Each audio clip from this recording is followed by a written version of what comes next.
this video, I'll be showing you step by step how to set price alerts on XM Trading. It is super easy to do. So the first thing you need to do is open up your favorite browser, and then from here you'll need to open up xm.com and then log into your account. Once you're logged into your account, you'll need to head over to this little briefcase over here on the left hand side called Portfolio. And once from here, you'll be able to see your entire portfolio inside of your account. Now from here, you'll simply need to head over to this little specific page where you can see open positions, pending orders, history, and over here you'll be able to see price alerts. Once you click on that, you should be looking something like this, but I can see nothing here yet. Once from here, you'll simply need to click add a new price alert, and then from here you'll need to find your specific instrument that you want to place this price alert for. Let's just choose silver for this example. Once from here, you'll be able to go over here to the right hand side where you can add new price alert, where you can choose between the sell or buy option, and you can add a target price. So let's click right here, which is 0.3 pips away. From here, you'll simply need to click set price alert.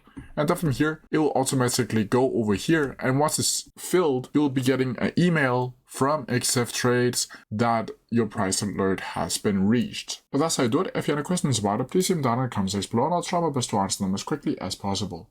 See ya!